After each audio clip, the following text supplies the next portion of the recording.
Hey guys, welcome to this foam roller workout routine.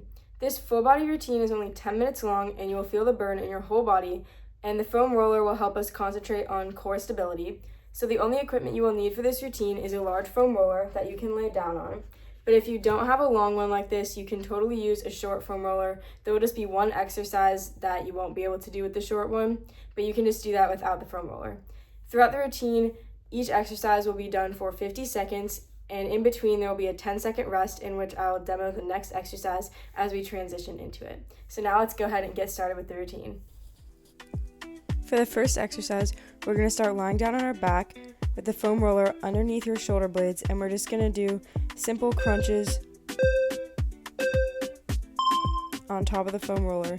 So the foam roller should be right underneath your shoulder blades, and you're contracting the lower core to scoop up into the crunch position, keeping your neck long and your elbows open and your ribs closed as you lean back over the foam roller into the spinal extension.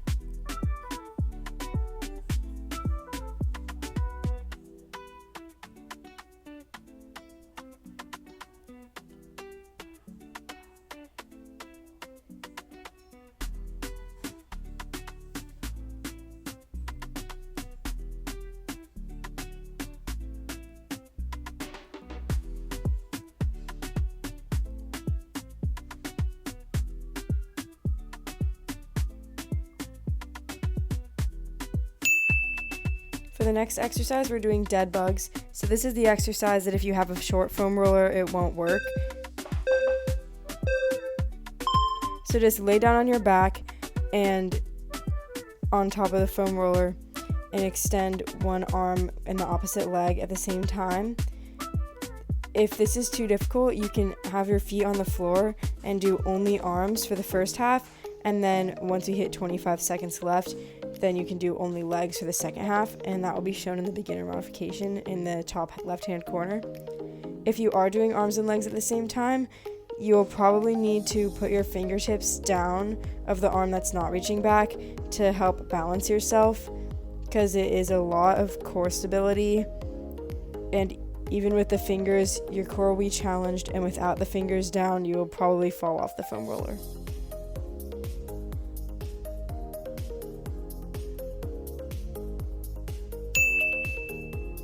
Good. For the next exercise, we are going to be doing side plank. And so you just put your feet onto the foam roller and push up and down in a side plank. This will only work if your body is in perfectly one line. And if this is too difficult, you can try going down onto your elbow. That will make it easier to stabilize. But the foam roller just adds the extra stability challenge. And if it's still too difficult with your elbow on the ground, you can take out the top arm movement and put that hand on the floor in front of you to help yourself push up and down. And you should be feeling a nice stretch in your side ribs and your QL as you go down as well. And another modification is to put your foot one in front of the other instead of on top of each other. If you're doing the full version with your hand and the arm movement, you can try putting your feet in front of each other to make it a little bit easier. For the next exercise, we're going to flip around into a forward plank, and we're going to do hovering mountain climbers. So put one shin on the foam roller and the other leg extended behind you, and then alternate your knees coming in and out like a mountain climber, but neither leg is touching the ground. One leg's on the foam roller and one leg is in the air. If this is too difficult, you can put both shins on the foam roller and just roll in and out, initiating the movement from your core and your lower abs, pulling up through the psoas to bring your knees in towards your chest.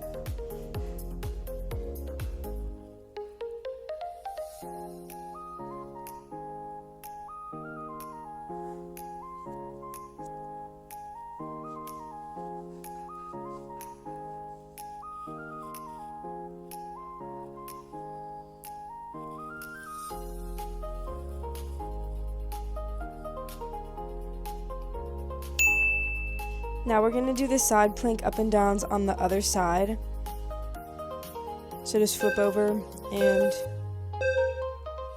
push up and down, making sure your body's staying in one line. On this side for the modification, I did not do the top arm, but if you're doing it on your elbow, you can totally still do the top arm if you want to. And you can also stack your feet one in front of the other instead of on top of each other to make it a little more stable.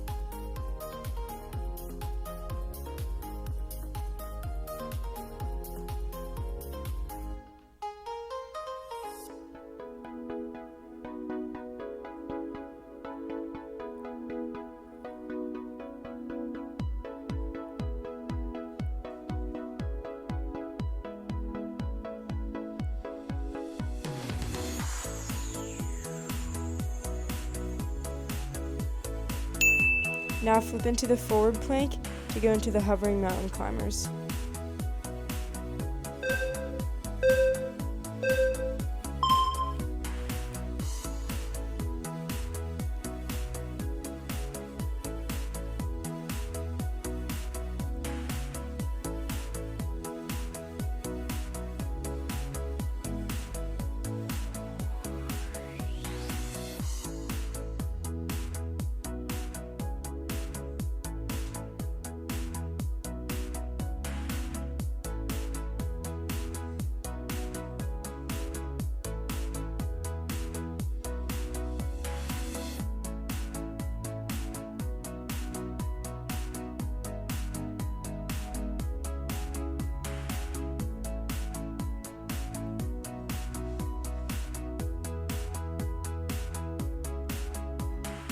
For the next exercise, we're going into side leg lifts and slide out and in. So I folded up my mat to protect my knee, and then you're just gonna lift your leg off the foam roller, and put it back down, and then slide out and use your inner thighs to come back in. During this exercise, try to keep your hips underneath yourself so you're not sticking them back as you lift the leg or as you roll out. So you're using your inner thighs and glutes to stabilize.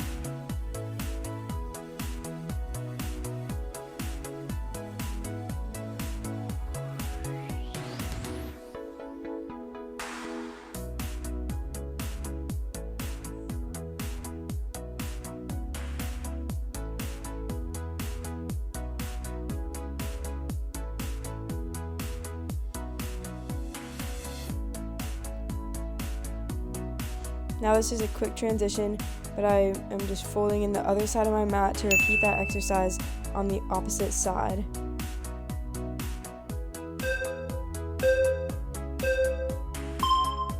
So just lifting the leg and then sliding out and in. When you begin your slide out, the foam roller should be on your Achilles so that when you slide, it doesn't go up to your knee. It should stop while it's still on your calf muscle. You don't want to be rolling over your knee.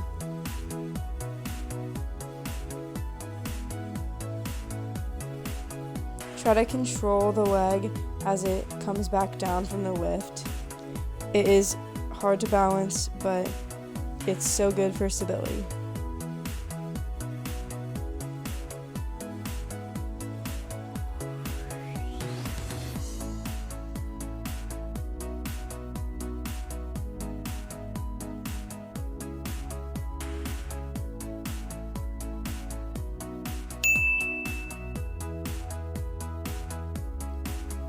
For the next exercise, we're doing L-sit swings. So put your foam roller on your ankles in an L-sit and push your hips forward, sliding the foam roller towards your knees, and then pull them back, sliding it towards your feet.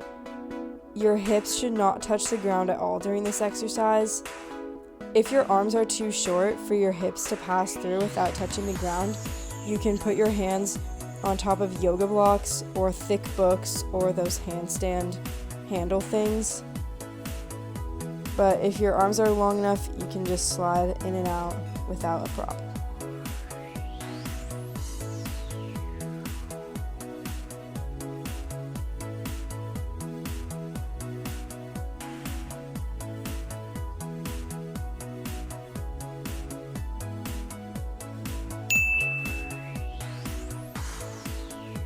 And for the final exercise, we're doing swans. So lay down on your front, put your hands or wrists on the foam roller and then push down on the foam roller to roll up and down into a spinal extension. So you're trying to stay out of your lower back by pulling in your core so your belly button is going towards your spine. You're not resting into the floor as you roll down. And you're using your upper back muscles to lift up as well as the push down on the foam roller. So you should be feeling it a little bit in your arms and shoulders, but mostly in your upper back. And this is the last exercise for this video. So if you tried this workout and liked it, make sure to subscribe for more videos, give the video a big thumbs up, and comment this emoji. And I'll see you in the next video.